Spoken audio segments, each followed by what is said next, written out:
Hallelujah, Lord. Sige po, taas po natin yung ating kanang kamay sa Panginoon habang tayo po ay nakayuko at nakapikit.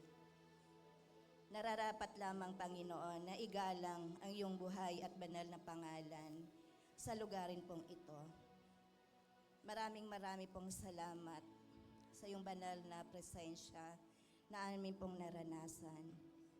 Maraming pong salamat sa dakilang pangalan mo, aming Panginoong Hesus, na tagapagligtas, ang nagbigay ng buhay sa amin, ang nagbago ng buhay sa amin, ang nagpagaling, ang Diyos na gumawa ng himala sa aming mga buhay, ang Diyos na may gawa ng langit at lupa, ang Diyos na may-ari ng lahat ng bagay sa mundong ito, ang Diyos na sinasamba namin sa Espiritu at katotohanan, ang Diyos ng aming ninunong si Abraham, si Isaac at si Jacob, ang Diyos na sinasamba namin sa banal na lugaring ito.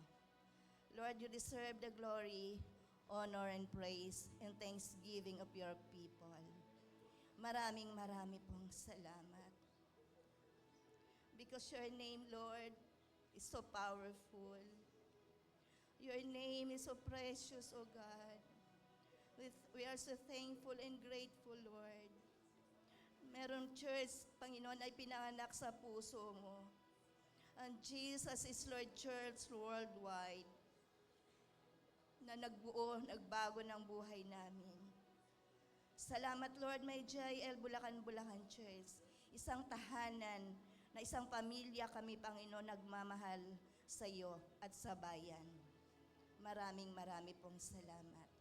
Sa umaga pong ito, Ama, patuloy po naming idinudulog sa iyo sa pangalan ng iyong bugtong na anak na aming Panginoong Hesukristo at sa kapangyarihan po ng banal na Espiritu Santo na siyang kasama po namin sa umaga pong ito.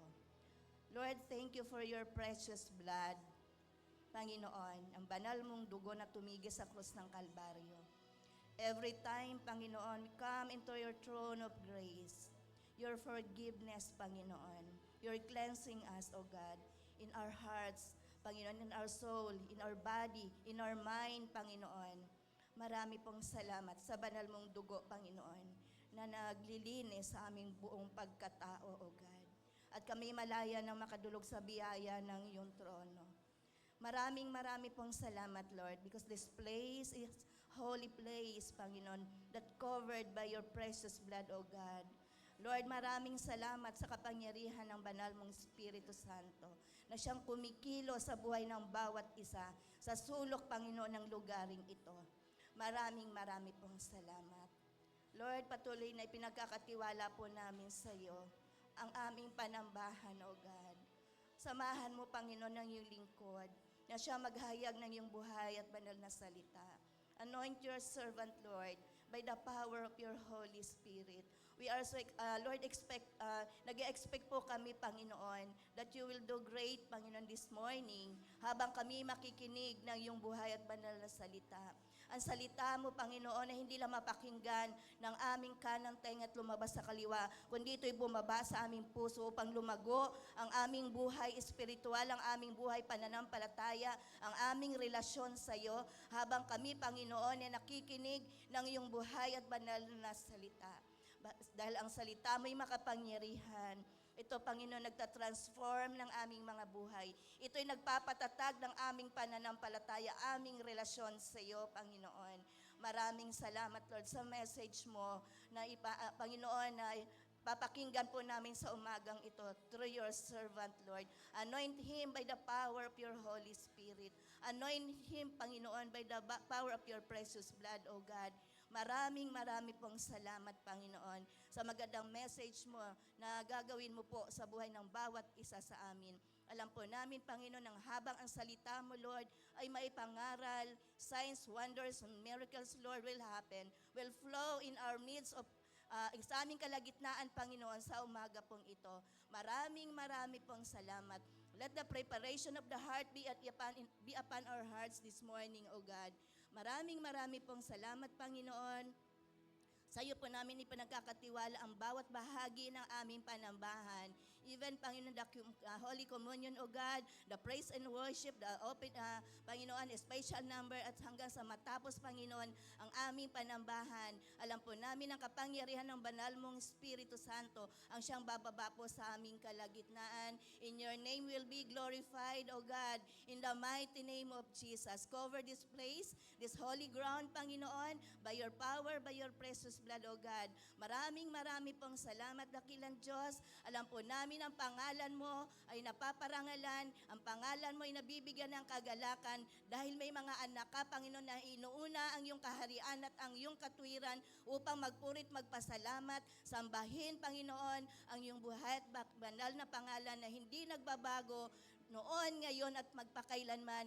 Ang Diyos na patuloy na gumagawa ng mga himala na patuloy mo iparana sa buhay ng bawat isa sa amin. Marami pong salamat, Panginoon. To you all the glory, honor, and praise, O God, in the mighty name of Jesus Christ. Amen and amen. Palakpakan po natin ang Panginoon ng malakas sa palakpak.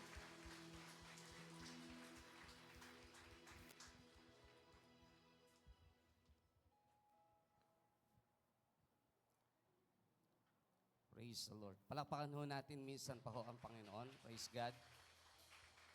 Mas malakas ho na palakpak para sa Panginoon. Praise the Lord, praise the Lord, praise the Lord. Makakaupo ho tayo.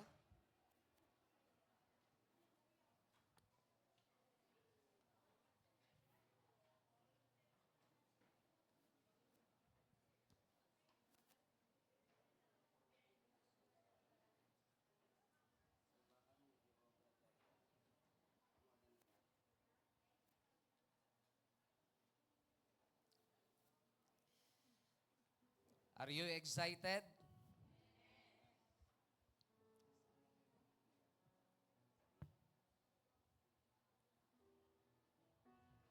Pa-plus nga sa screen ng More Than Enough. Baka lang po natatandaan niyo po yung song na to.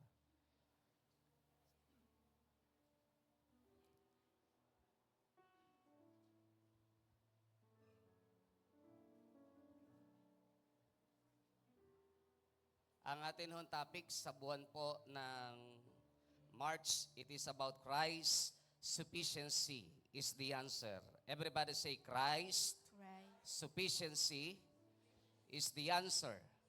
Ano po ang kasunod? Experiencing true fulfillment. True fulfillment. Do you remember that song? Awitin lang ho natin sandali bago lang ho tayo magsimula ng ating pong mensahe.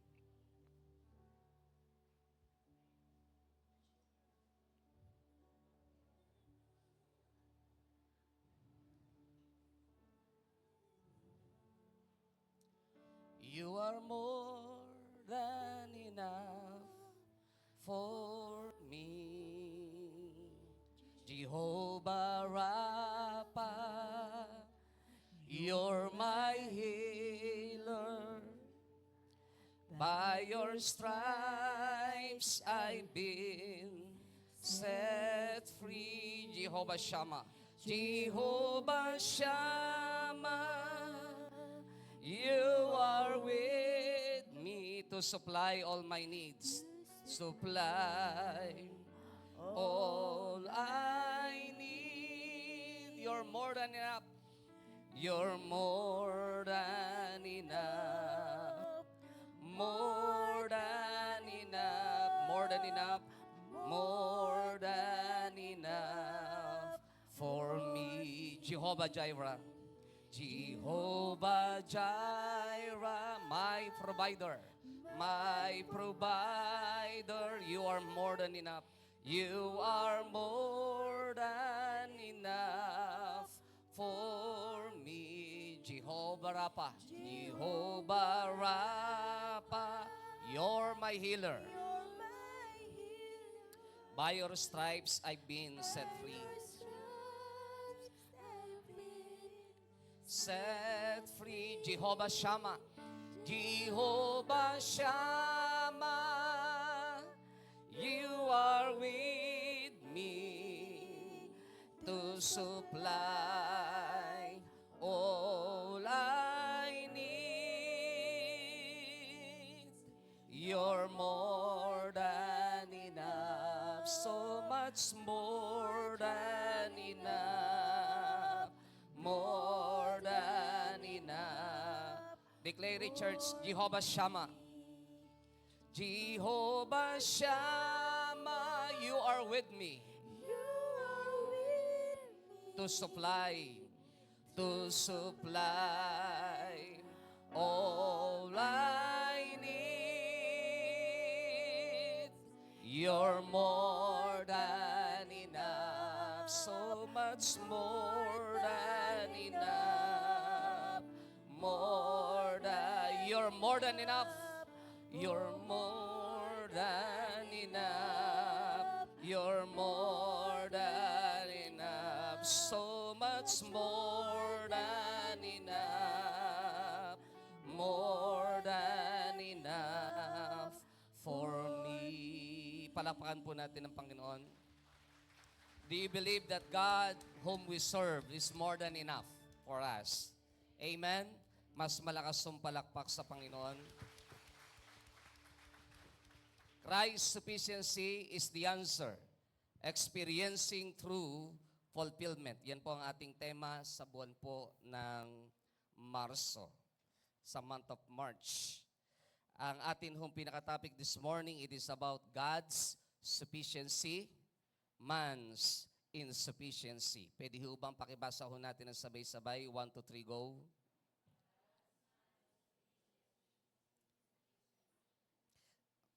Ang ganda ho magbasa. Pwede hong pakiulit. 1, 2, 3, go.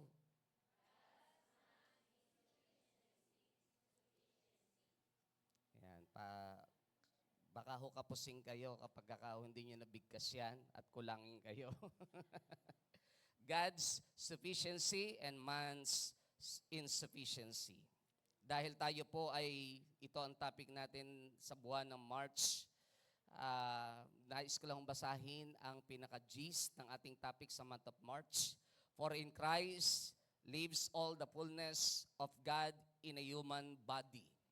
Sa Panginoong Hesukristo daw po ang lahat ng kaanyuan, lahat ng katangian, ng kapuspusan na meron ng Diyos sa kanyang katawang panlupa ay nasa ating Panginoong Hesukristo.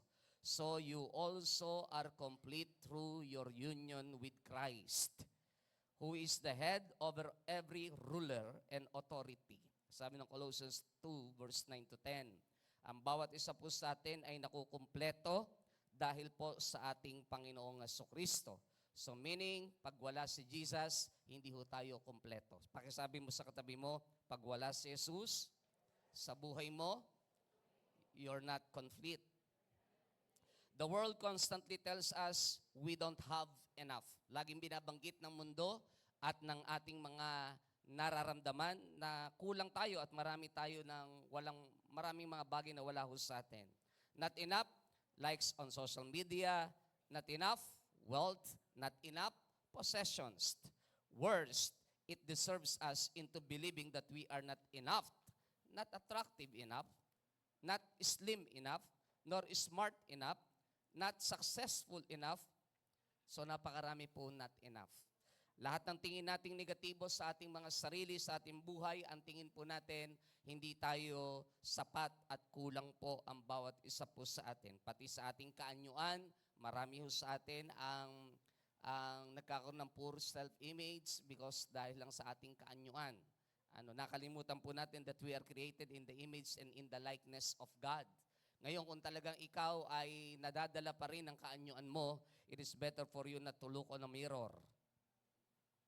Para ho na sa kayo, hindi kayo dalandala ng inyong kaanyuan. Pakisabi sa katabi mo, pag ikaw ay nadadala o nadidiscourage ng salamin, huwag ka nang tumingin sa salamin. Sabi ko na nga ho, hindi nyo ako naintindihan eh. Yan.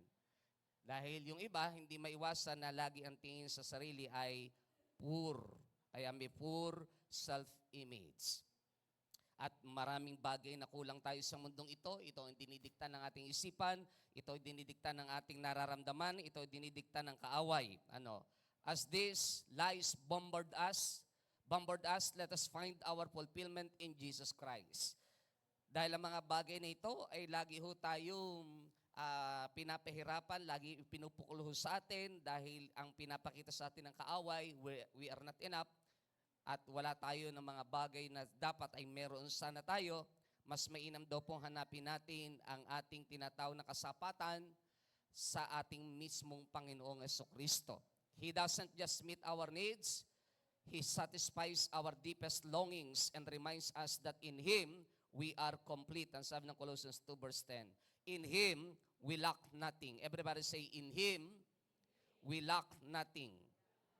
Kapag sa Diyos po tayo tumingin, hindi ho tayo pwedeng magkulang at hindi tayo po pwedeng may kakulangan. Sapagat kumpleto ang buhay ng isang taong si Jesucristo ay nasa kanyang puso, nasa kanyang buhay, nasa kanyang pagkatao. Basta si Jesus ang ginawang sentro ng ating pamilya, kumpleto po tayo. Bagamat ang tingin ng marami tayong mga kakulangan at marami tayong pangailangan. But in Christ, all of us are complete. Amen? Palakpakan po natin sandali ang Panginoon. God's sufficiency, man's insufficiency. Sabi ng ating key verse ng 2 Corinthians 3 verse 5 ng New King James Version, not that we are sufficient of ourselves to think of anything as being from ourselves, but our sufficiency is from God. Everybody say, but our sufficiency is from God. Pwede ho bang basahin natin misang pa na sabay-sabay magmula po sa una? 1, 2, 3, go. Of ourselves, as being from ourselves, but our sufficiency is, let God bless the reading of His Word. Minsan pa ho nating palakpakan ng ating Panginoon. Sabi ni St. Paul, not that we are sufficient of ourselves to think of anything as being from ourselves. Hindi ho dahil sapat ang lahat ng bagay sa ating sarili o may kasapatan tayo sa ating sarili para isipin na ang lahat ng bagay ay nagmula din naman sa atin. Hindi natin dapat isipin na kaya tayo pinagpapala at kompleto ng maraming bagay ay dahil wala tayong kakulangan na tayo natagpo ang perpekto in the eyes of God. Pero ang isang katotohanan, ang ating kasapatan ay nagmumula po sa ating Panginoong Diyos. Our sufficiency is from God. Ilan lang ho mga biblical foundation ng salita ng Diyos na para makita ho natin sa banal na kasulatan, bakit binabanggit na our sufficiency is from God? At bakit dapat makita po natin na kapag kakaho tayo, ang bawat isa ho sa atin, ay masalamin natin ang ating sarili, makikita naman natin yung mga kakulangan at hindi kasapatan. Bakit ho binabanggit po natin yan? Sapagkat maging sa mga man of God, sa ilang mga talatang pili na atin hong isinama dito sa mensaheng inilagay ng Diyos sa ating puso, ay makikita po natin na ito po ay napakahalagang ma-realize natin. Minsan pa ay maunawaan po natin sa ating mga sarili. Bakit ba sinasabi nating ang Diyos lang ang ating kasapatan at hindi ang ating mga sarili? Tingnan po natin ang binanggit ni St. Paul in Galatians 2:20 ng King James Version. I am crucified with Christ, nevertheless I live, yet not I but Christ liveth in me. And the life which I now live in the flesh, I live by the faith of the Son of God who loved me and gave Himself for me, ng King James Version. Si Pablo mismo ang nagsabi, na ang sabi po niya, nevertheless I live, yet not I but Christ liveth in me. And the life which I now live in the flesh, I live by the faith of the Son of God who loved me and gave Himself for me. Bawat isa po sa atin, kagaya din po ni Pablo, tayo po ay kasama ng namatay ng ating Panginoong Jesucristo sa krus ng Kalbaryo, at kung tayo man ay nabubuhay na lamang po tayo sa ating Panginoong Jesucristo. Why? Sapagat siya po ang kasapatan ng ating buhay. Amen? So hindi tayo pwedeng mabuhay sa ating sarili, dahil pag tayo nabuhay sa ating sarili, ang makikita natin our insufficiency. Pero pag tayo nabuhay kay Kristo, ang makikita po natin ay God's sufficiency. Amen?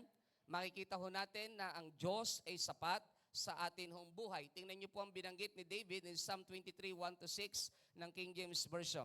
The Lord is my shepherd, I shall not want. He maketh me to lie down in green pastures. He leadeth me beside the still waters. Sabihin po natin lahat, the Lord is my shepherd. Ang sabi ni David, pag si Yahweh ang pastol ko, ano ang sabi niya? I shall not want. Why? Because God is our sufficiency.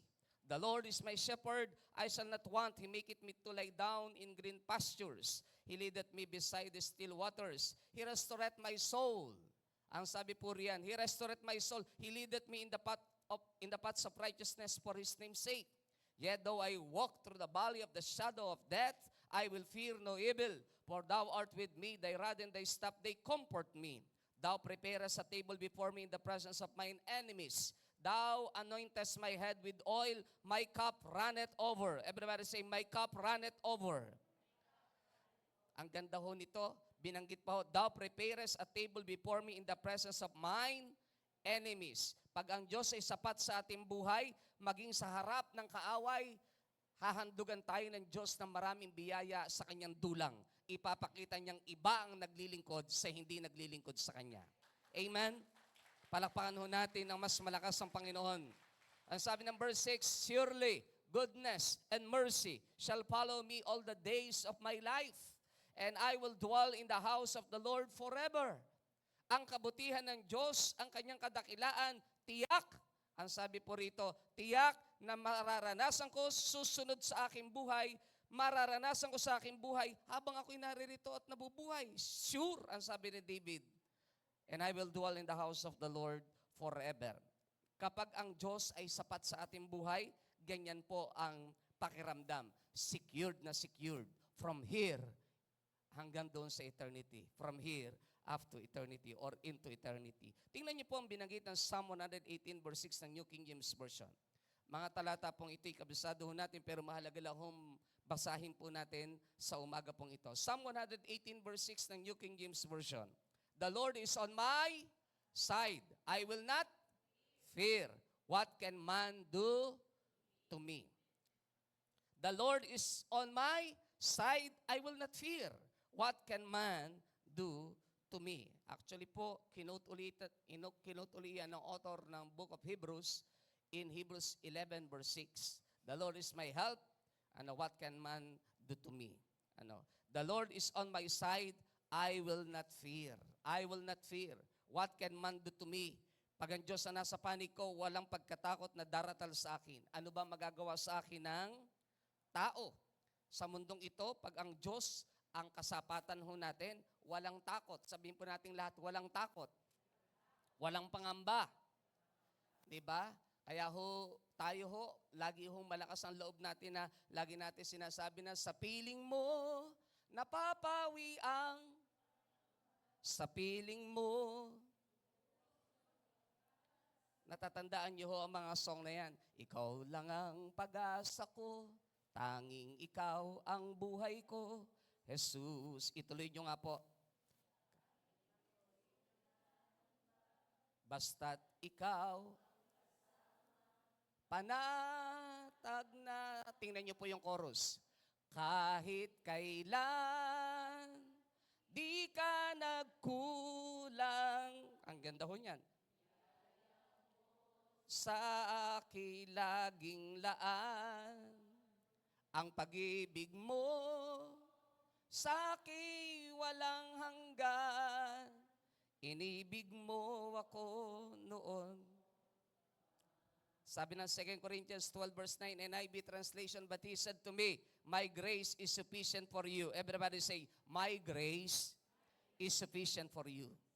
For my power is made perfect in weakness. Therefore, I will boast all the more gladly about my weaknesses, so that Christ's power may rest on me. Napakaganda ho ng mensaheng ito ng Lord through Saint Paul. But he said to me, ang sabi ni Paul, pero sinabi niya sa akin, kasi yung mga preceding verse, pinipilit ni Pablo na tanggalin ng Diyos ang kanyang thorn of the flesh. Tanggalin ang kanyang mga kahinaan. Hindi ho malinaw, ang sabi ng ilang Bible scholar ko, tinutukoy na uri ng kahinaan.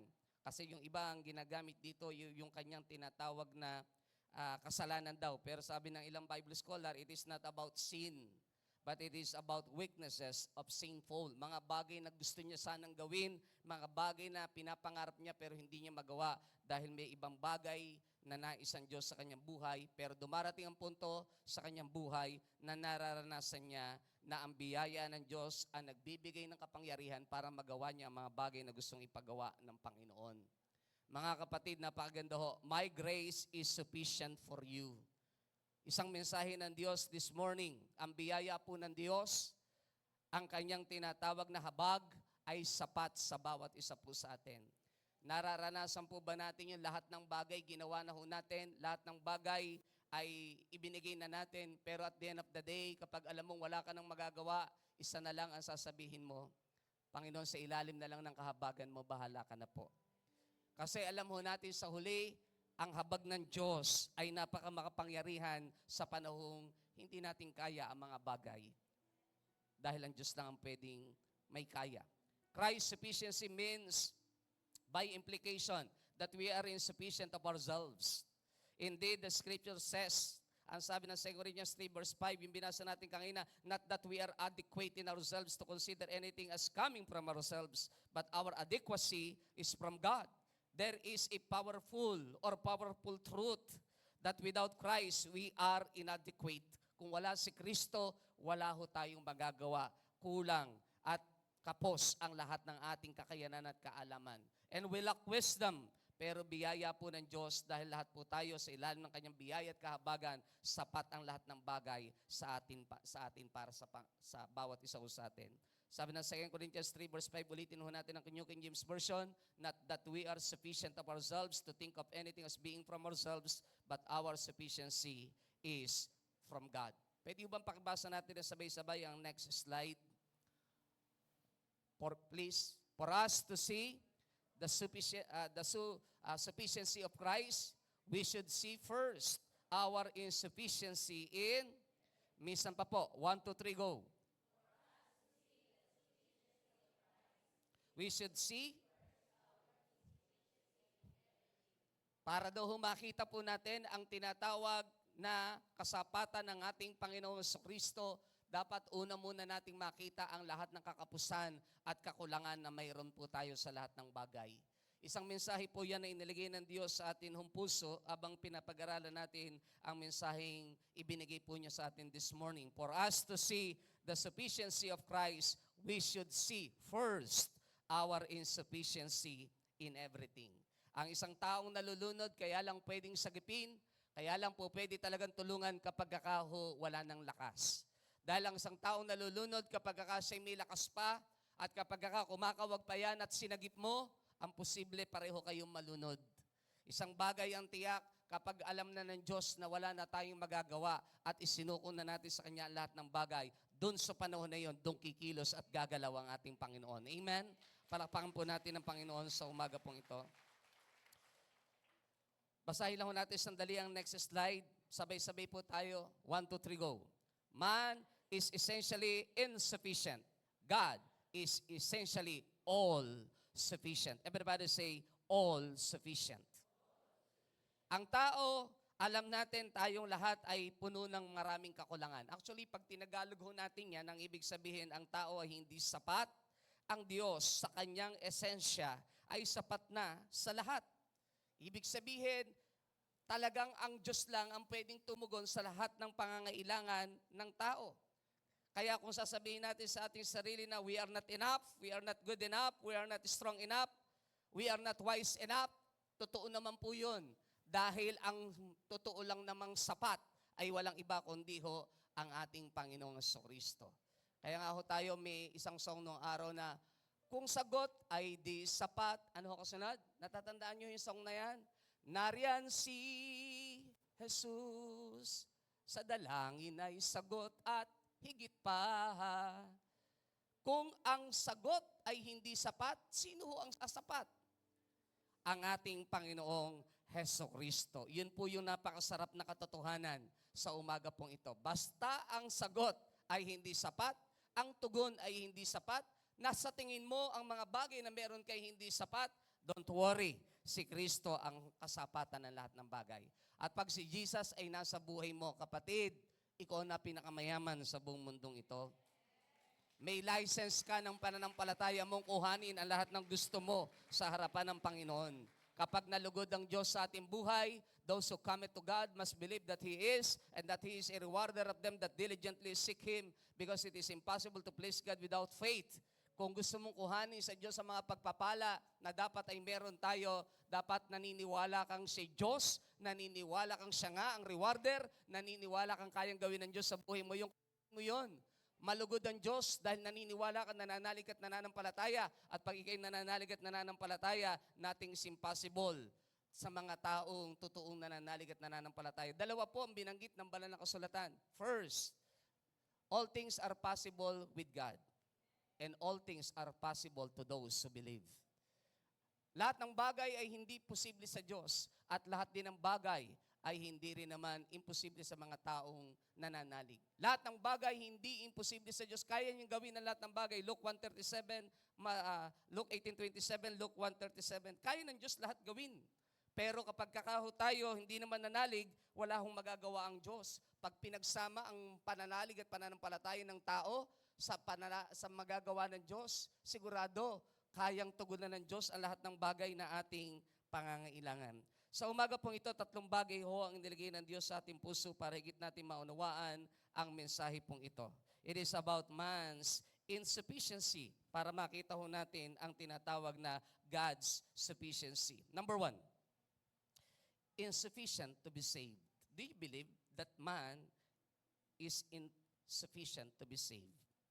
Kahit ano gawin ng tao sa kasaysayan, gumawa ng lahat ng kabutihan, gumawa ng lahat ng bagay, pagsapi sa lahat ng relihiyon, pagtulong sa lahat ng tao, lahat po na yan alam natin basura sa harapan ng Diyos. Sapagkat ang sabi ng Ephesians 2 verse 8-9, dahil sa kagandahan loob ng Diyos, kaya kayo naligtas, ito'y hindi sa pamamagitan ng inyong mga mabubuting gawa, kundi ito'y sa pamamagitan ng inyong pananalig kay Kristo. Habagat biyaya ng Diyos maging ang ating pananalig at pananampalataya. Hindi tayo naligtas dahil gumawa tayo ng kabutihan, hindi tayo naligtas dahil tayo sumusunod lang, o dahil sa kautusan, sumusunod tayo sa 10 kautusan. In the first place, wala naman talaga nakasunod sa 10 kautusan. Lahat na lang ginawa ng tao para lang iligtas ang kanyang sarili. Pero malinaw ang banal na kasulatan. Daniel chapter 5 verse 27 NIV translation. You have been weighed on the scales and found wanting.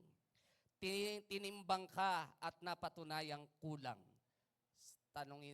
Sabihan niyo po yung nasa kanan niyo. Sabihin mo sa kanya, tinimbang ka at napatunayang kulang.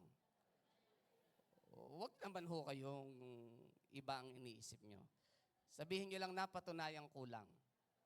Kulang pa ba, Pastor? Nasabi ng banal na kasulatan Nang timbangin tayo, kulang pa rin. Ibig sabihin, hindi tayo pumasa sa standard ng Panginoon. Amen? Malinaw ang binanggit na Romans 3 verse 10-11 No one who seeks God. No one who understands God. No one is righteous, no, not even one. Walang humanap sa Diyos, walang nakaunawa sa Diyos. Walang matuwid kahit isa. Napakalino ng Romans 3, verse 10 up to verse 11. Walang matuwid, wala kahit isa. Kaya binanggit na Roma 3:23, ang lahat ng tao ay nagkasala sa harapan ng Diyos. All have sinned and come short and fall short to the glory of God. Lahat nagkasala, wala nakaabot sa pamantayan ng Diyos. At ang binanggit ng Roma 6:23, at ang kabayaran ng kasalanan ng tao ay ang kamatayan doon sa dagat-dagatang apoy ng impyerno. Pero ang kaloob ng Panginoon Kristo ay buhay na wala hanggan. Dahil ang Panginoon Jesus ang nagbayad ng dapat babayaran ng tao ng kamatayan doon sa dagat-dagatang apoy ng impyerno, ang ginawa ng Panginoon Jesus, binayaran niya ang kasalanan ng buong sangkatauhan doon sa krus ng Kalbaryo upang ang lahat ng taong destined doon sa impyerno ay magkaroon ng pagkakataong makarating ng langit o mapunta ng langit kung mananalig at mananampalataya sa ating Panginoong Jesucristo. Kaya alam natin na nangyari sa dalawang magnanakaw doon sa krus ng Kalbaryo nang sabihin ng isa, kung tunay kang Jesus, bumaba ka riyan, iligtas mo sarili mo at iligtas mo din kami. Ang sagot ng isang lalaking magnanakaw, hindi mo dapat ganyanin ang taong ito. Wala itong kasalanan. Ang taong ito ay matuwid in paraphrase. Ang sabi niya kay Jesus, Jesus, alalahanin mo ako pag nagahari ka na. Remember me, ang sabi nung magnanakaw. Alalahanin mo ako pag nagahari ka na. Kapag ikaw ay nagahari na, yung pananalig at pananampalataya ng magnanakaw sa isang Jesus na nakapako sa krus ng Kalbaryo, buong buo. Ang sabi niya, alalahanin mo ako pag naghahari ka na. Kaya ang sagot ni Jesus mismo sa magnanakaw, ngayon din ipagsasama kita sa paraiso. Secured, sure, certain ang tinatawag na kaligtasan ng isang taong totoong nananalig sa Panginoon. Hindi kailangan ng relihiyon, hindi kailangan ng mabuting gawa, ang kailangan lang ay pananalig at pananampalataya sa ating Panginoong Hesukristo. Kaya tayo, mapalad ho tayo, nakakilala tayo sa Diyos.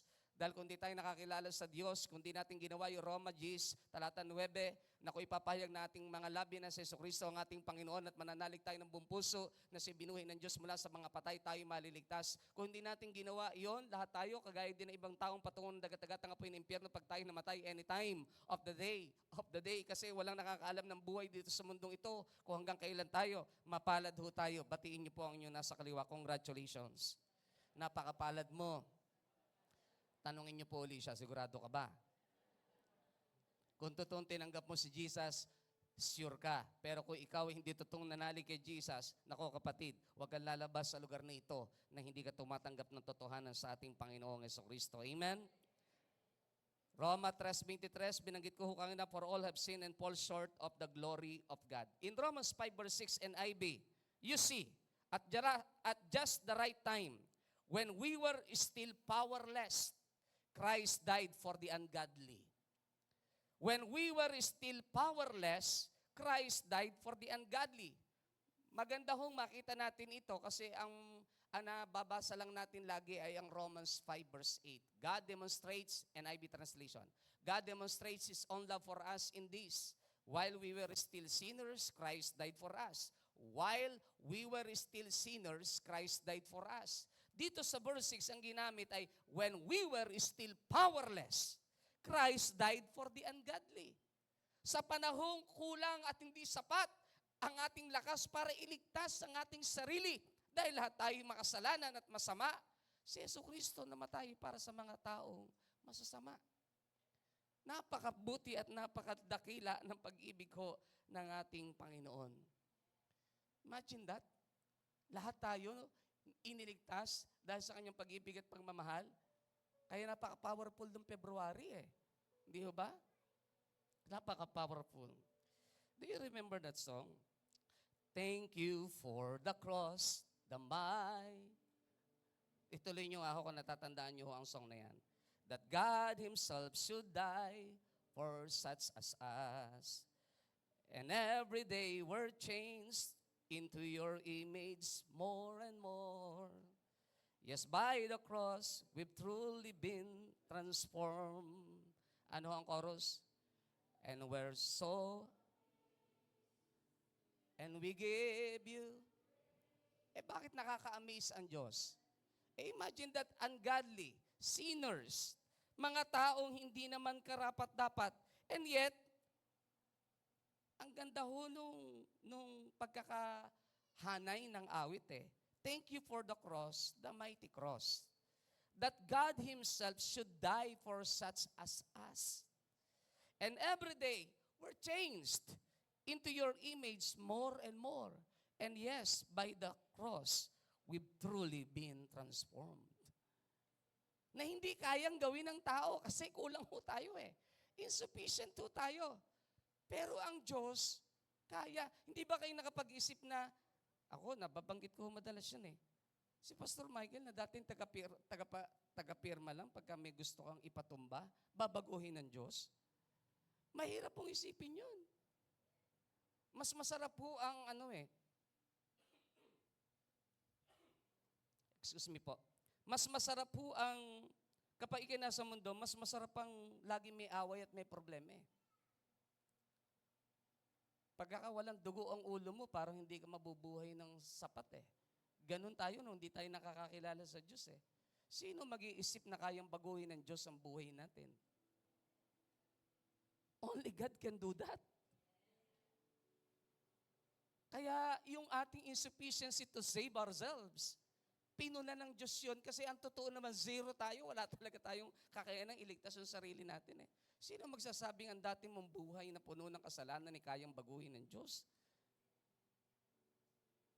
Sino magsasabing dating ang bibig mo puno ng kung ano-ano mga panunungayaw at mga pagmumura. Ngayon, pag ikaw nakarinig ng pagmumura, masakit sa tenga mo eh. Tama ho ba ako? Kaya bang baguhin ng tao yun? Eh, ang tao nga nagpupumilit magbago, hindi na babago buhay eh. Dahil pinipilit baguhin sa sarili niyang kakayanan. Insufficient po tayo, powerless ho tayo. Pagdating ho sa ating kaligtasan, mga kapatid, ang Diyos lang ho ang po pwede talaga magbago ng buhay po natin. Na everyday, binabago tayo ng Diyos through the power of the cross. From glory to glory. From faith to faith. Romans 1:17. Yung Diyos na pinaglilingkuran natin, magmula sa pananampalataya tungo sa pananampalataya, magmula sa kalawalatian tungo sa kalawalatian, may proseso buhay natin. Pero God is good. Binabago ng Diyos ang buhay po natin. Yung katabi niyo po hindi perpekto, pero gusto ko pong sabihin sa inyo, binabago po ng Diyos ang buhay natin.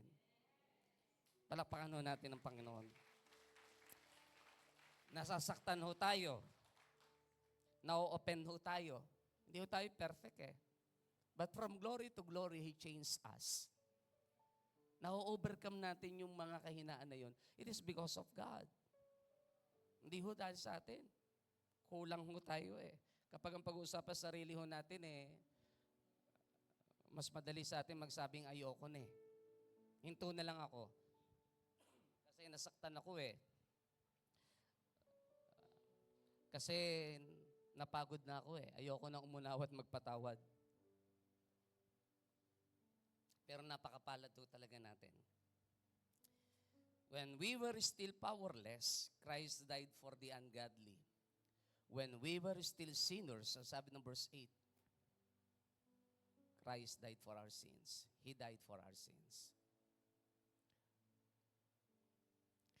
Ang ganda hong tingnan ng mensahe pong ito.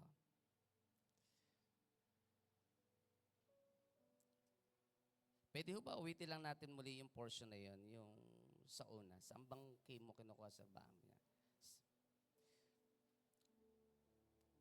Pwede bang meron ba tayo sa makasunod lang ang tao sa ating PowerPoint, sa ating easy worship? Thank you for the cross, the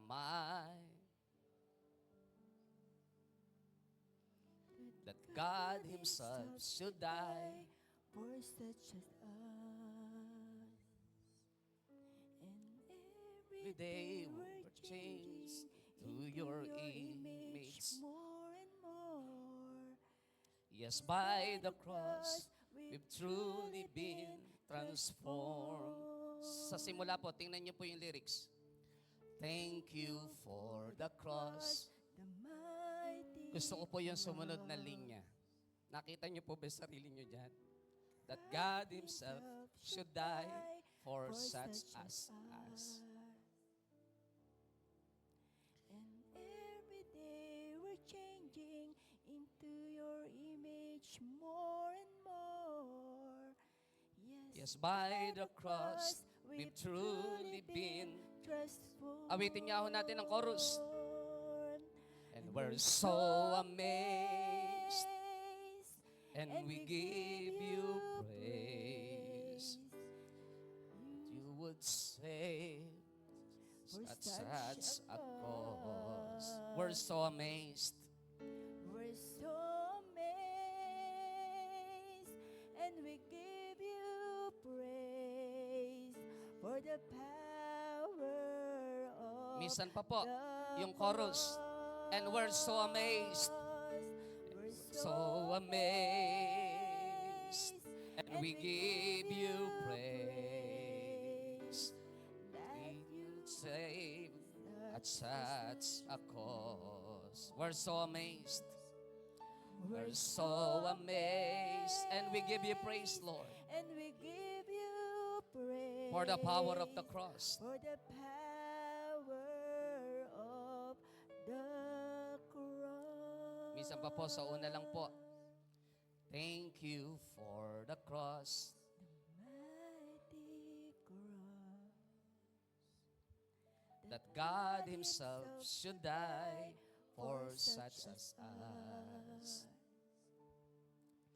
And every day we're changed into your image more and more. Yes, by the cross we've truly been transformed. That God Himself should die for such as us. Napakayaman ng biyaya ng Diyos. Ang pagpupumilit ng taong iligtas ang kanyang sarili, inakong lahat. Inakong lahat. Gusto kong balikan lang natin yung truth na yon. Wala ka ni isa katiting na kontribusyon sa kaligtasang meron ka ngayong kapatid. Ni katiting, wala kang contribution. Lahat galing sa Diyos. Lahat bigay ng Panginoon. Kaya kung ano man ang meron ka ngayon, hindi ka rin dapat madamot. Hindi ka rin dapat takot ang kamay kasi hindi sa iyo galing yan. Sa Diyos ho lahat galing yan. Pwede ho bang isang malakas na palakpak sa Panginoon? Praise God, praise God, praise God. Pangalawa po, man's insufficiency. Insufficient to meet all the enormous needs of this world.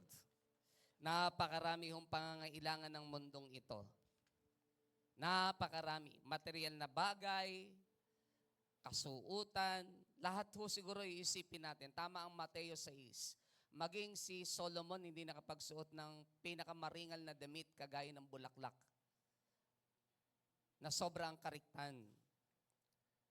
Dahil ang kakulangan ng mundong ito ay sobra-sobra. Maganda ho ang Mateo 6 kapag kakaho na exegesis nating mabuti ang mensahe sa context. Why? Si Solomon ang pinakamatalinong naging hari sa panahon niya. Siya na rin ang pinakamayaman sa panahon niya. Lahat nga nakuha niya. Lahat nga masasabi nating nabili niya. E pati nga ho sa awit, napakagaling niya. Siya lang ho ang nakagawa ng 1,003, if I'm not mistaken, na songs. Proverbs, 3,000. Inya lang, marami ding asawa, 1,000. Lahat nakuha niya. Pero nagtaka ba kayo bakit sa Matthew chapter 6, binanggit na maging si Solomon ay hindi nakapagsuot ng kagaya, ng ganda, ng kasuotan ng isang bulaklak? Nag-isip po ba kayo doon bakit binanggit ng Diyos yun? Para lang ipakita na kahit ikaw na ang pinaka sa mundong ito, may kulang ka pa rin, kapatid. Hindi mo po pwedeng sabihin kumpleto ka. You need God. Kahit ano sitwasyon ng buhay mo. So sa lahat ng bagay na pangangailangan ng mundong ito, insufficient ho tayo. Kasi ang dami hong kailangan. Ngayon niya ho, ang sweldo lang ho, ay napakaliit. Pag nasa Manila ka, 624. Samantalang ang sabi po ng Ibon Foundation, dapat nasa 1,200 to 1,300 ang living wage na sa NCR. Pero napakaliit pa rin ang sweldo. Nag-aaral ka ng 4 na taon, nagmamasteral pa ang iba, tapos sasahod ka lang na halos hindi kumakasya sa pamilya mo. And this is the reality. Habang yumayaman ay ang lahat ng corrupt politicians. Habang yumayaman ang lahat ng magnanakaw sa gobyerno na naghihirap naman ng taong bayan. Realidad ng buhay. But church, sabi ng 2 Corinthians 9 verse 8 ng ESV translation, and God is able to make all grace abound to you, so that having all sufficiency in all things at all times, you may abound in every good work. God is able. Everybody say, God is able to make all grace abound to you. Lahat ng biyaya ng Diyos available para sa iyo, para mag-umapaw sa iyo, so that having all sufficiency in all things at all times, upang sa lahat ng bagay maranasan mong kasapatan at ang kasaganaan sa lahat ng sitwasyon, sa lahat ng panahon, para ikaw din naman ay makagawa ng mabuting bagay, para din ikaw naman ay sumagana at yumaman sa mabubuting gawa para sa iyong kapwa. But ang ating Diyos ay sapat at may kakayanan para pag-umapawi ng mga biyaya at pagpapala na meron po at kailangan po natin. Pagpapala at biyaya na alam po ng Diyos na kailangan natin in this world. kagalingang alam ng Diyos, kailangan natin in this world. Lahat ng katugunan na kailangan natin sa mundong ito, God is able. Kayang gawin ng Diyos lahat. Nothing is impossible with God. Ang mahalaga lang ay ang binanggit ni Paul in 2 Corinthians 4 verse 7 ng ESV translation. But we have this treasure in jars of clay to show that the surpassing power belongs to God and not to us. Merong yaman sa isang sisidlang luwad para lang ipakita. Bakit luwad ang sinasabi ni Pablo? Kahit gaano ka gamitin ng Diyos mightily and effectively, kahit marami kang accomplishments in this life, kahit marami kang treasure sa buhay na ito, ang sinasabi ni Pablo, dapat ang tingin pa rin natin sa ating sarili, kagaya lang tayo ng luwad. Walang pwedeng ipagmalaki. So that, ano ang sabi po riyan? To show that the surpassing power belongs to God and not para wala tayong pagmamayabang, wala tayong pagmamalaki, na para bang ang dating akala natin sa atin nagmumula ang lahat ng bagay. Kaya tayo pinagpapala, kaya sinusupply ng Diyos ang lahat ng bagay. Kasi mas magaling tayo at tayo magaling. No amen. No amen. Dahil ang Diyos ang nagsusupply ng lahat ng bagay. Sabi ni Paul in Philippians 4:19, and my God shall supply all your according to His riches in glory by Christ. Sino ho nagsusupply ng lahat ng bagay? Ang Diyos. Si Kristo. Hindi ho tayo. Siya ang supplier ng lahat ng ating pangangailangan.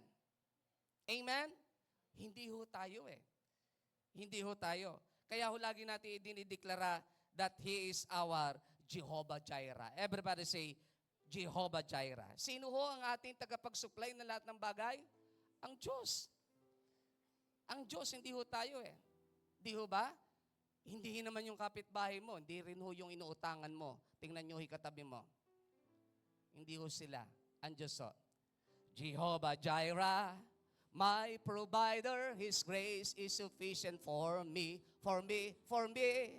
Jehovah Jireh, my provider, His grace is sufficient for me. Jehovah Jireh, declare it, church. Jehovah Jireh, my provider, His grace is sufficient for me, for me, for me. Jehovah Jireh, my provider, His grace is sufficient for me. Declare it, church. My God shall supply all my needs according to His riches in glory. He will give His angel charge over me. Jehovah Jireh cares for me, for me, for me. Jehovah Jireh cares for me. Jehovah Jireh, my provider, His grace is sufficient for me, for me, for me. Jehovah Jireh, my provider, His grace is sufficient for me. My God shall supply all my needs according to His riches in glory. He will give His angel charge over me. Jehovah Jireh cares for me, for me, for me. Jehovah Jireh cares. Make it personal, church. My God shall supply all my needs according to His riches in glory. He will give His angel charge over me. Jehovah Jireh cares for me, for me, for me. Jehovah Jireh cares. Tatanungin ko ho kayo ngayong umagang ito, naniniwala ho ba kayo na ang Diyos ay nagmamalasakit sa inyong buhay? Alam niyo ho kung ba't paborito ko ho ang awit na ito? Mula ho pagkabata hanggang ngayon, hanggang kami naglilingkod, napakatapat ng Diyos sa amin ng buhay. Sobrang katapatan. Kahit o kay wife, hindi ho lumimot ang Diyos. He is in control of everything. You know why?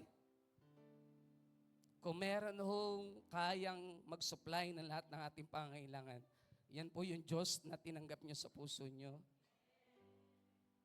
Kaya ang sarap, tama si Abraham eh. Mas masarap sumunod sa Diyos.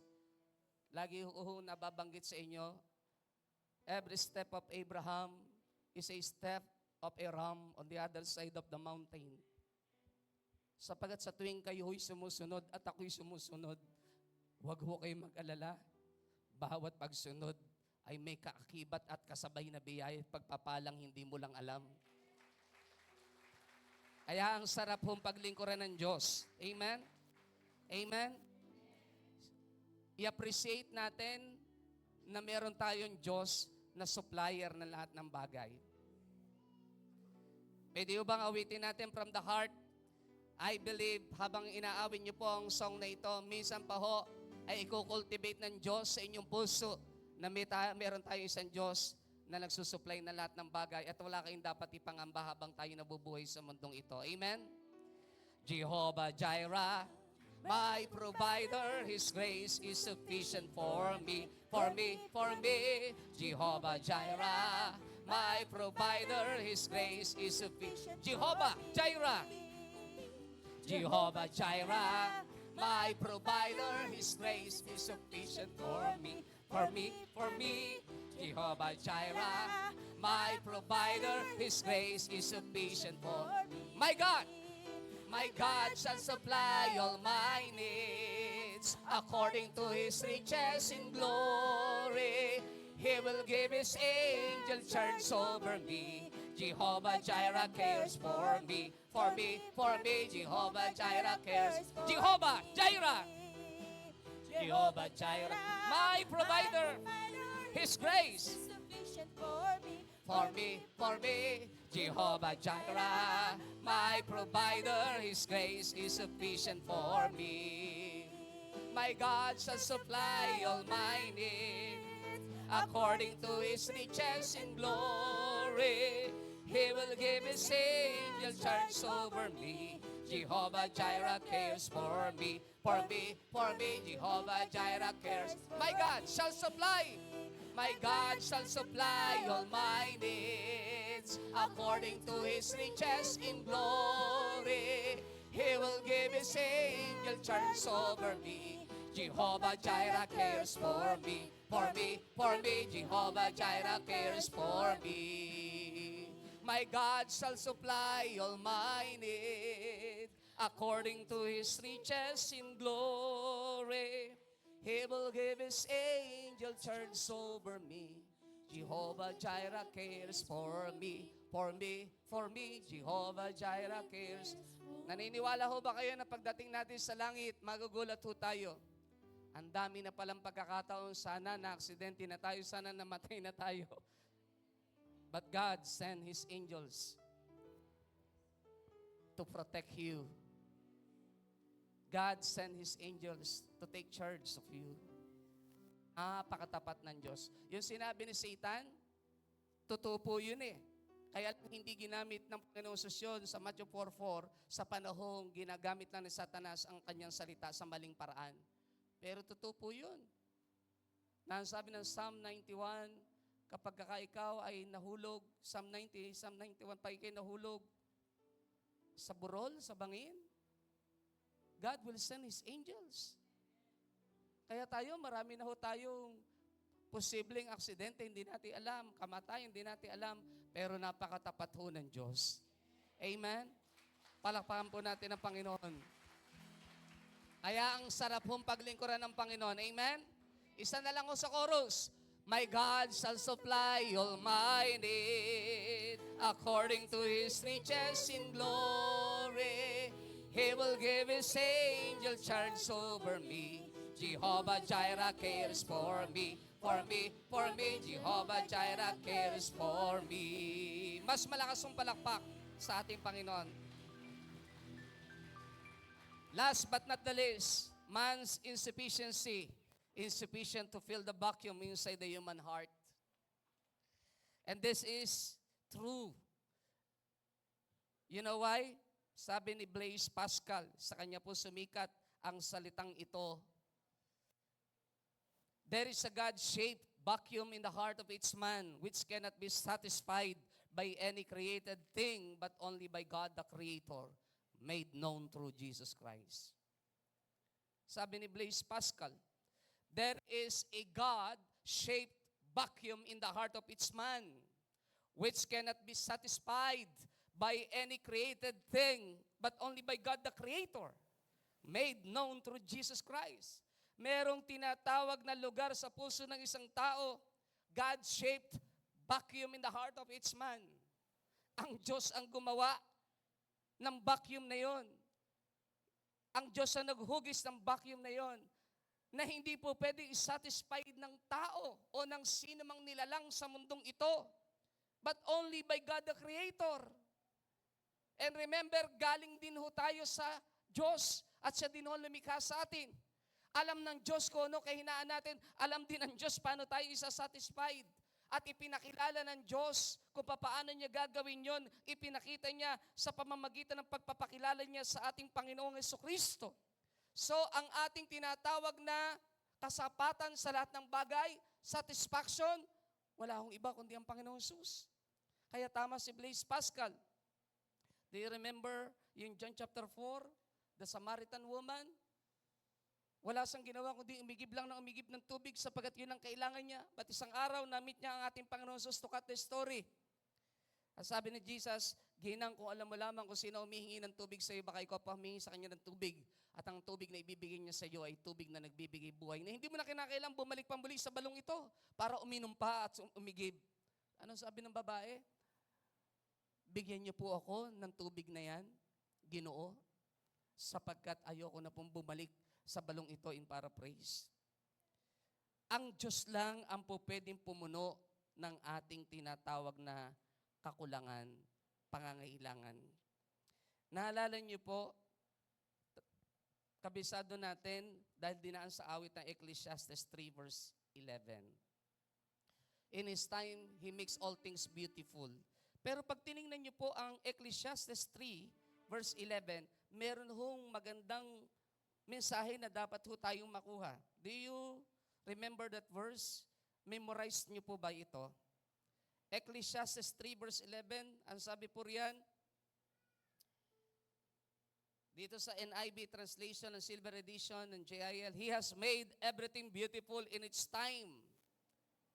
He has also set eternity in the hearts of men. Everybody say, He has also set eternity in the hearts of men. Yet they cannot fathom what God has done from beginning to end. Hindi kayang abutin pa rin ng tao kung ano ginawa ng Diyos mula sa simula hanggang wakas. But merong eternity in the hearts of men. Church, ang Diyos ang nag-create ng lugar na yon sa puso ho natin. You know why? Sapagat ang lugar po na yan, exclusively lang for God and for God alone. Kaya pagpipilitin mong humanap ng bagay, tao, persona, material sa mundong ito para lang isatisfy ng sarili mo, mabibigo ka lang, kapatid. Kahit ano gawin ng tao, kahit gaano mo kayaman, kahit gaano karami ang meron ka, hindi mo kayang isatisfied. Kaya nga nagtataka tayo, di ba, the more you have, the more na ano po, lalo ka naghahanap eh. Ala kang satisfaction. Kasi hindi ka talaga masasatisfied. Hindi ka masasatisfied.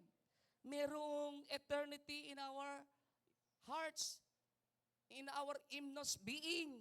Merong tinatawag na vacuum na ang Diyos ang umugit, lumilok, ang Diyos ang lumikha para siguraduhin lang ng Diyos na isang araw ang taong kanyang nilalang, hahanapin at hahanapin pa rin siya.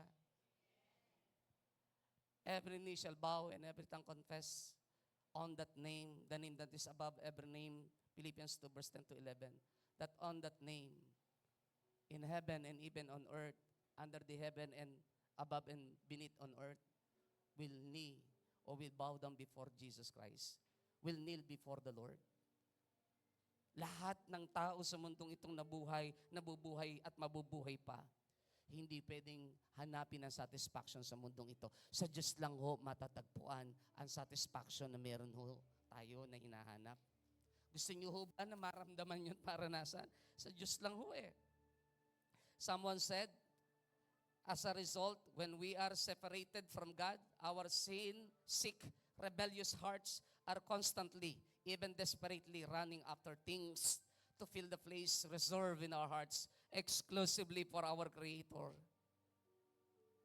Nung tayo bumagsak sa kasalanan, nahiwalay sa Diyos, naging rebellious, wala tayong ginawa kundi maghanap ng maraming bagay na makapupuno at makasasatisfied sa ating pagkatao. Na hindi ho natin alam, ang lugar pala na yon exclusively for our Creator.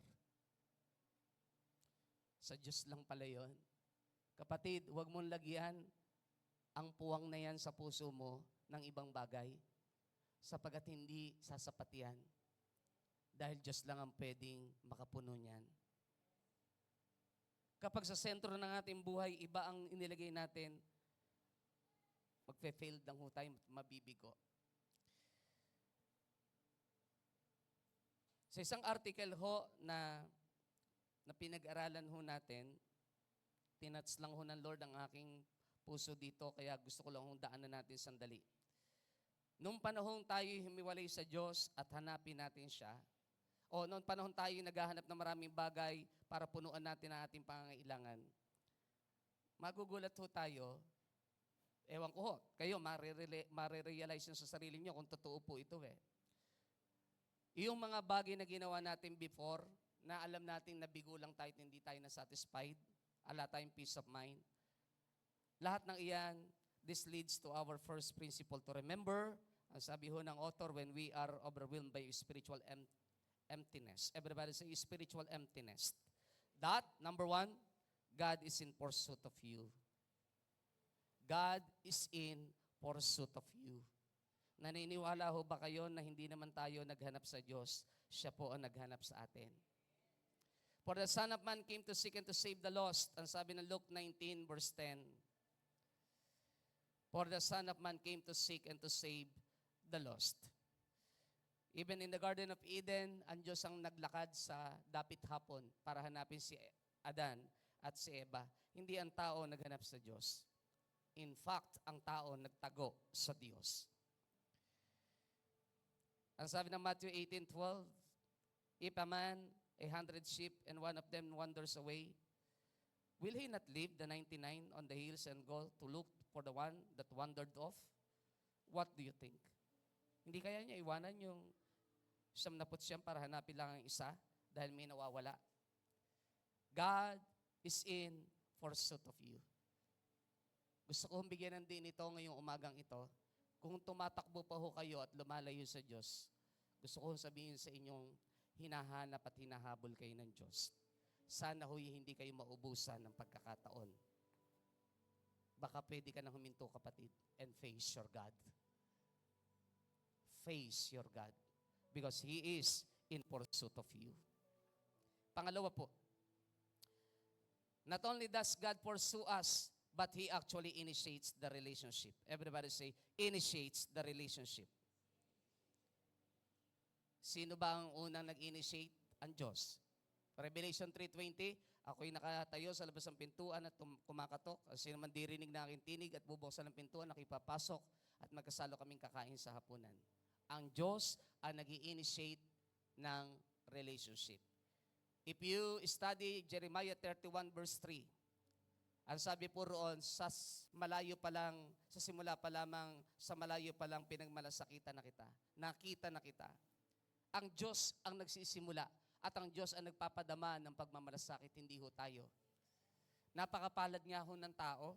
What is man? Ang sabi ni David that you are mindful of Him.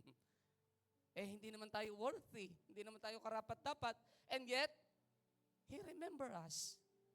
Andyan pa ho ba tayo? He initiates relationship. And number 3, only God can satisfy us whether we like it or not. Ang sabi ng Matthew 6:24, no one can serve two masters. Either you will hate the one and love the other, or you will be devoted to the one and despise the other. You cannot serve both God and Mammon. God can, He can satisfy us. Only God can satisfy us. But in Matthew 6:24, hindi ka masasatisfied kung dalawa pinaglilingkuran mo. Kung ang Diyos lang ang pwedeng mag-satisfy sa'yo, dapat pala ang piliin mo lang ang Diyos lang. Kaya tama si Joshua. Joshua 24 verse 15, ano sabi niya? Choose this day whom you will serve. The God of Mesopotamia on the other side of the river, or the God in whose land you are dwelling. But as for me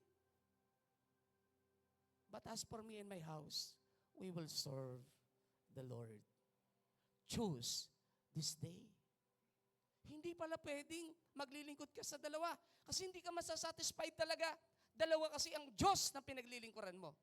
Pero pag ang Diyos lang ang pinili mo, kapatid, hindi ka nagkamali ng pagpili. Dahil kaya kang punuin ng Diyos at kaya kang pag-umapawi ng Diyos sa lahat ng bagay na kailangan mo. Amen? Maging sa kapayapaan kailangan mo. Mas malakas yung palakpak sa Diyos. Tama ho ang Ecclesiastes chapter 1 verse 2. Meaningless, meaningless, says the teacher. Utterly meaningless. Everything is meaningless. Vanity under the sun. Walang halagaan lahat ng bagay na meron ng mundong ito. Ang sabi ni Solomon in chapter 2 verse 11 NIV, yet when I surveyed all that my hands had done, ginawa na ni Solomon ito. Hindi ang nakita niya ginawa ng ibang tao o mga buhay ng mga taong hindi maganda at maayos sa harapan ng Diyos, mani-discourage ka talaga. Pero hindi iyon ang tiningnan ni Solomon batayan. Dumating ang pagkakataong ang tiningnan ni Solomon, ang in-evaluate niya ay ang kanya sa mismong sarili. Yet when I surveyed all that my hands had done and what I had toiled to achieve, lahat ng paghihirap ko para meron akong maabot, everything was meaningless. A chasing after the wind, nothing was gained under the sun. Nothing was gained under the sun. When I surveyed all that my hands had done, ginawa na ni Solomon ang kanyang in-evaluate. Nakita pa rin niya, wala din palang saysay. Kaya tama, ang Diyos lang talaga pwedeng mag-satisfy doon sa atin. Hindi tayo pwedeng punuin, payapain, kumpletohin ng mundong ito. Kaya balikan natin ang Ecclesiastes 3 verse 11. He has made everything beautiful in its time. He has also set eternity in the human heart. Yet no one can fathom what God has done from beginning to end. The Living Bible Translation ang ginamit ay ito po. Everything is appropriate in its own time. Everything is appropriate in its own time. But though God has planted eternity in the hearts of men, even so, many cannot see the whole scope of God's work from the beginning to end. Hindi pa rin naunawaan at nakita ng tao. Why? Para maunawaan mo magandang plano ng Diyos sa buhay mo, hayaan mong pumasok ang Diyos sa buhay mo sa pinakasentro kung saan pinipilit mong punuin na maraming bagay para ikaw ay mapahinga. Kapatid, hindi ka mapapahinga. Ang Diyos lang ang pwedeng magbigay ng kapahingahan sa iyo. Matthew 11:28, come to me all you who labor and heavily laden and I will give you rest. Come to me. Come to me. Nung araw ho, paborito ko yung awit nung araw, special number pa namin eh. There is no problem too big. God cannot solve it. Do you remember that? There is no, nung araw, special number pa namin yan. At pagka special number yan, tuwan-tuwa na ho kami. Bakit? Lahat ng mga umaati na may edad nung araw, pag yun ang naririnig, umiiyak na lang sila at nagpapasalamat sa Lord. Kasi alam nila na ang dami namin pinagdaanan, Michael. Pero totoo naman, wala pala talagang pagsubok o malaking pagsubok na hindi ang Diyos lang ang lulutas. Diyos lang pala talaga. Tayo pinipilit natin na iba ang gumawa, tayo gumawa. Mga magulat, mga kapatid, hindi ho pwedeng gawin natin. At hindi natin kayang gawin ang mga bagay po na yan. Gusto kong pumunta ako sa aking conclusion.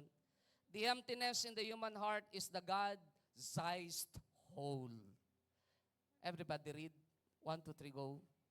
The emptiness in the human heart. Everybody read. 1, 2, 3, go.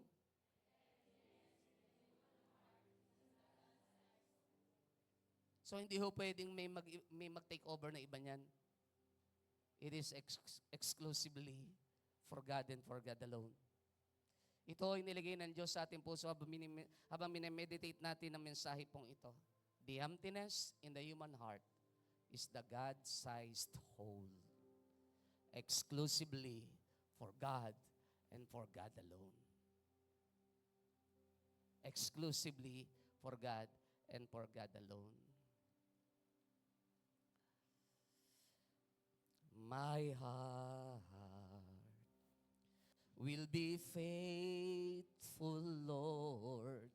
My heart will obey you, Lord, to walk in the way you will lead me.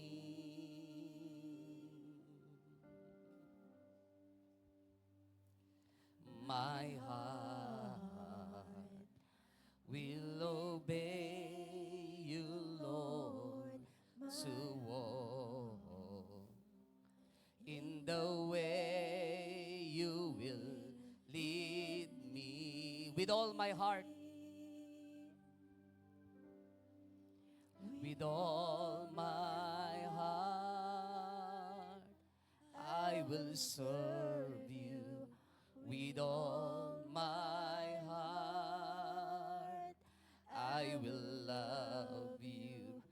With all my heart, I will give my all to you. With all my heart, with all my heart, I will serve you. With all my heart, I will love you.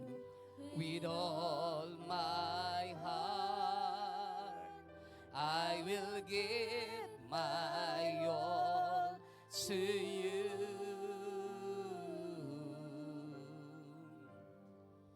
With all my heart. My heart will be faithful. My heart. Yes, Lord. My heart will obey you, Lord. To walk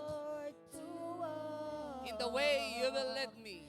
In the way you will lead me, Lord. My heart will be faithful. My heart will be faithful, Lord. My heart will obey you, Lord. To walk in the way you will lead me. This is our prayer, O God, this morning. This is our commitment. This is our desire. With all my heart, with all my heart, I will serve you. With all my heart, I will love you. With all my heart, I will give my all to you.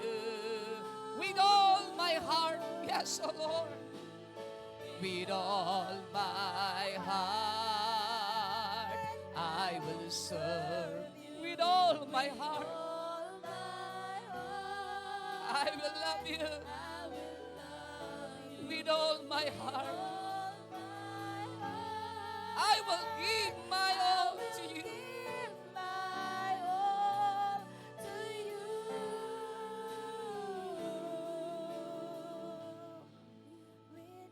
Kung sa oras na ito, meron sa ating kalagitnaan, kahit matagal ka nang dumadalo o ikaw ay baguhan, pero alam mo sa iyong puso, alam mo sa iyong isipan, kailangan mo ang Diyos sa oras na ito.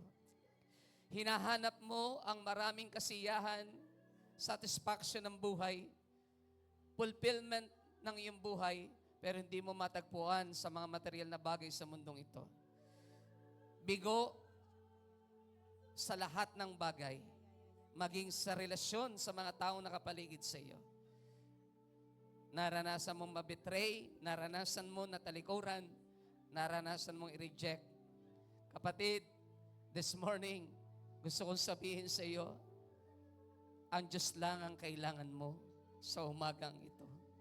At kung alam mong ang Diyos lang ang kailangan mo sa umagang ito, saan ka man naroroon sa oras na ito, nais kitang anyayahan yumuko at pumikit, itaas ang iyong kanang kamay, simbolo ng iyong pagpapakumbaba sa Diyos. Huwag mo ikahiya at wala kang dapat ikahiya kung sino man ang iyong katabi. Pero ito ang oras na minsan pa, isuko natin, idulog natin ang ating buhay sa Diyos.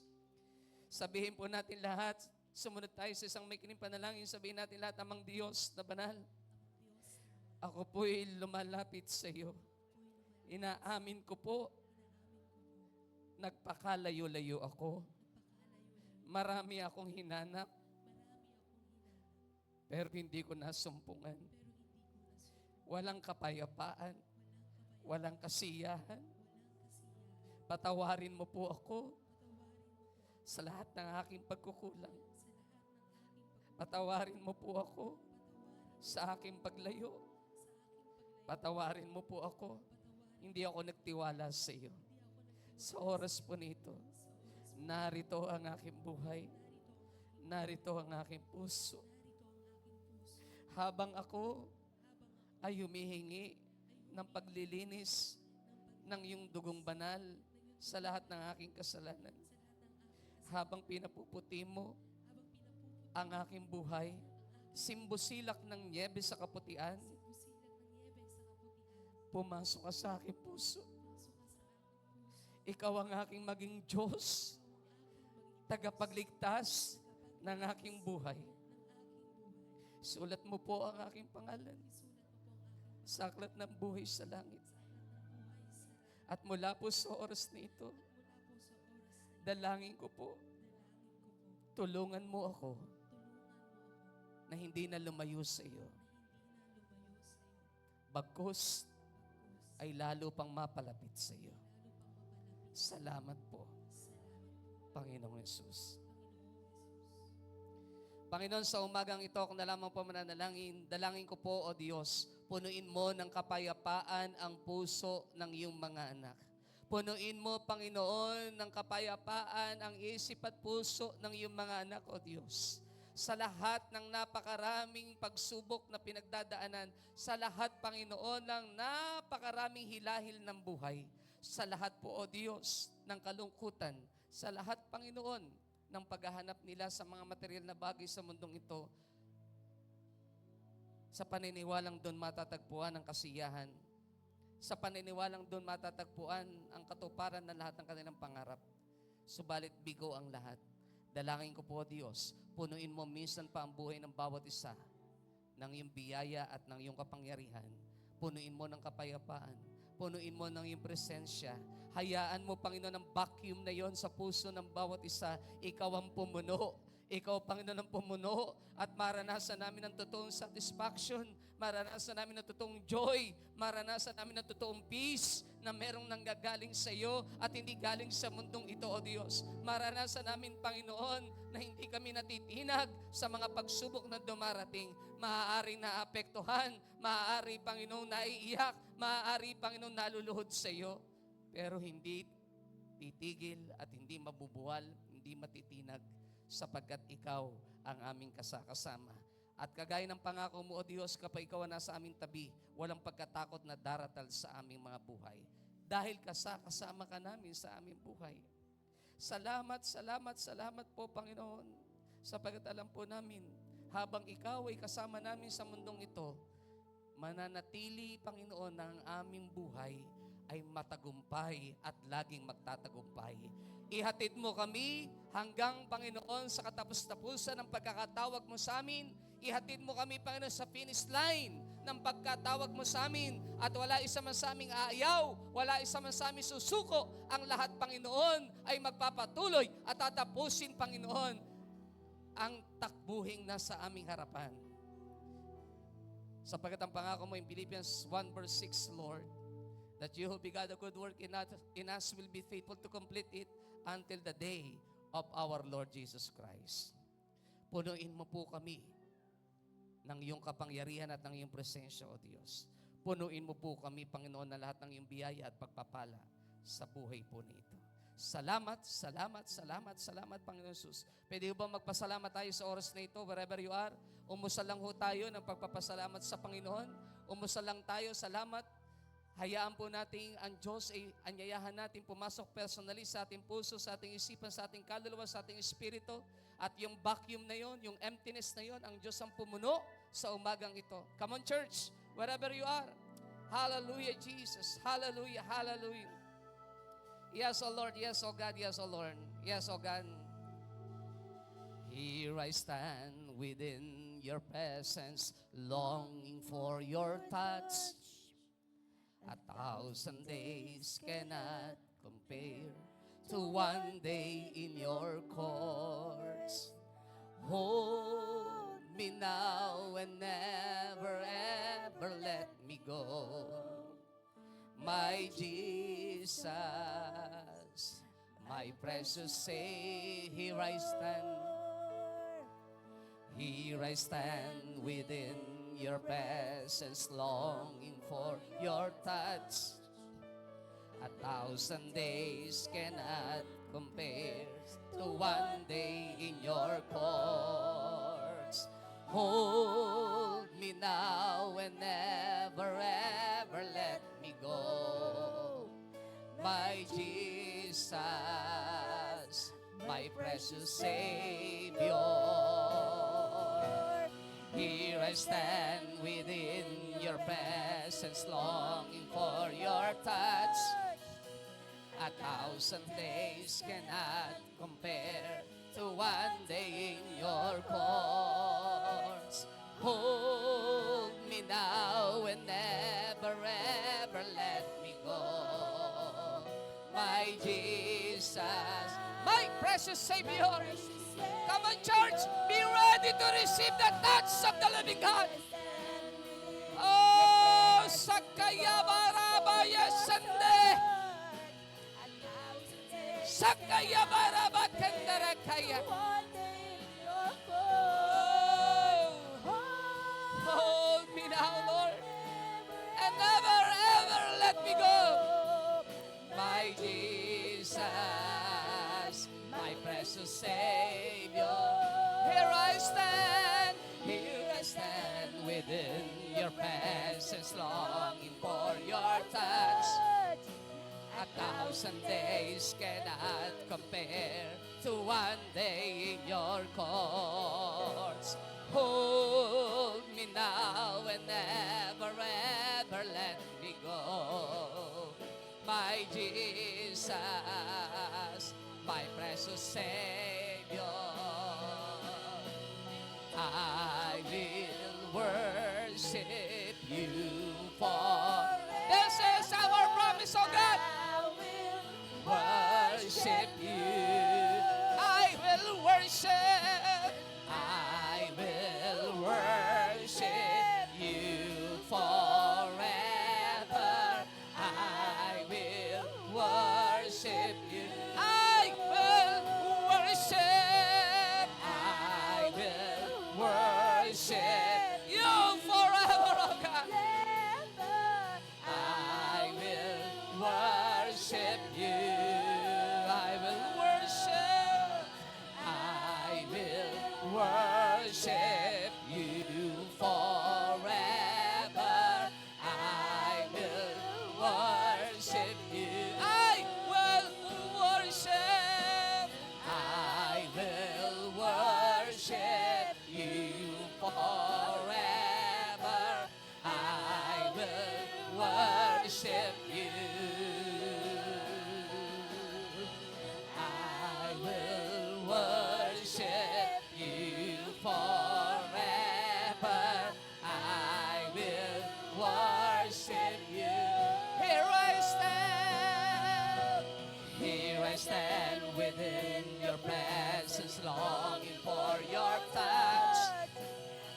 1,000 days cannot compare to one day in your. Just one touch, Lord.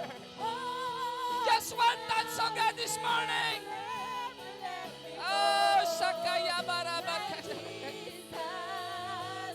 My precious Savior, here I stand.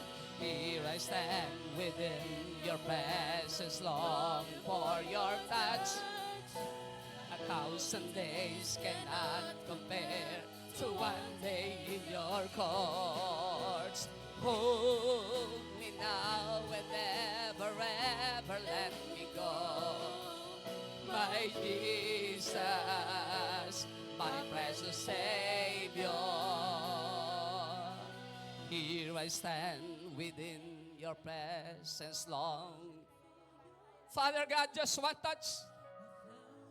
1,000 days. Just one touch, Lord. Oh, oh, Sakaya Barabakande. Be ready, church. The Holy Spirit is about to touch you this morning. He is about you to touch you this morning. Here I stand. Oh, Sakaya Barabakande. Sakaya Barabakande, Rakaya Barabakande. Receive right now. Receive the touch of the living God. Receive the touch of the living God. Receive the touch of the living God. Oh, Sakaya Barabakande. Sakaya Baya ya ya baya ya ya baya ya ya ya ya ya baya ya ya ya ya ya. Sakaya ya ya bara ya ya ya ya bara ya ya ya ya.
Oh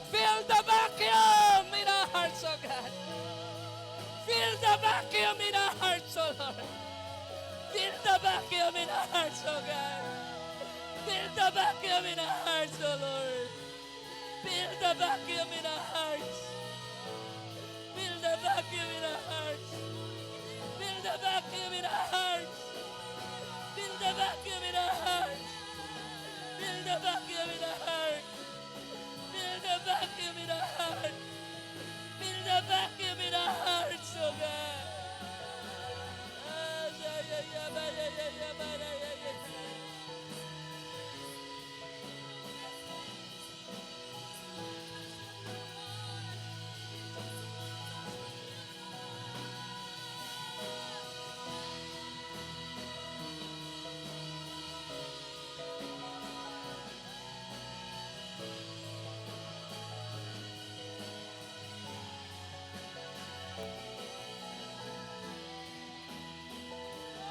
Sakaya, yeah, yeah, yeah, yeah, yeah, yeah. Sakaya, yeah, yeah, yeah, yeah.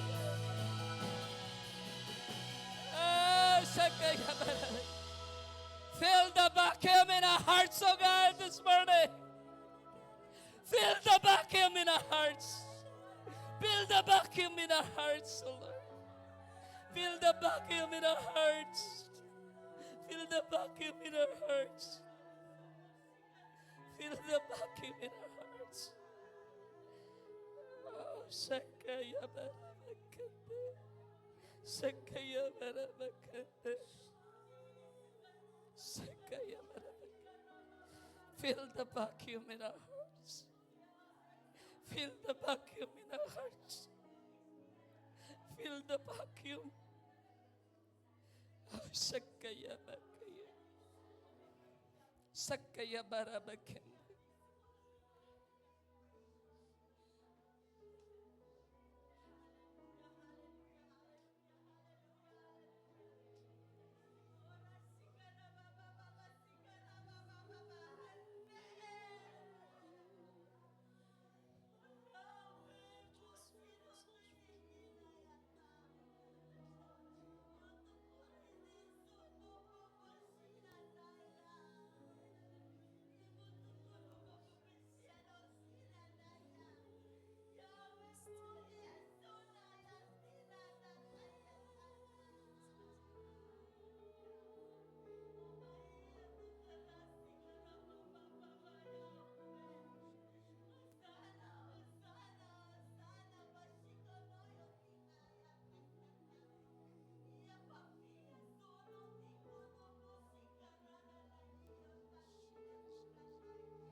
Here I stand within your presence, longing for your touch.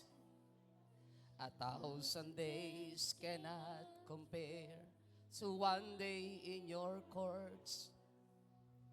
Hold me now and never ever let me go. My Jesus, my precious Savior. Coming from your heart, here I stand within your presence, longing for your touch. 1,000 days cannot compare.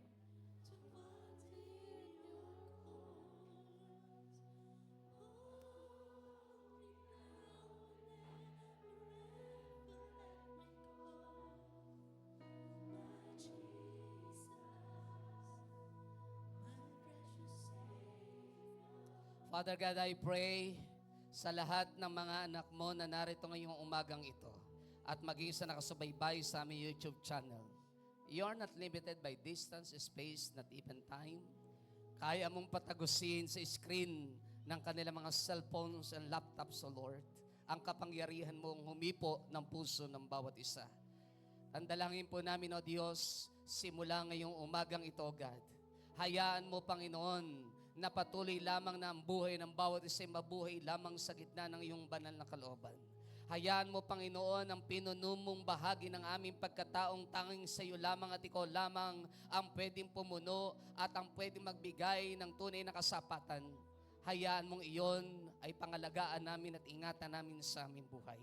At kami lahat ay sama-sama maglingkod until the rapture of the church. At tinangking, Panginoon, lahat ng benepisyo ng krus ng Kalbaryo ay ibinigay mo na, Panginoon, sa buhay ng bawat isa.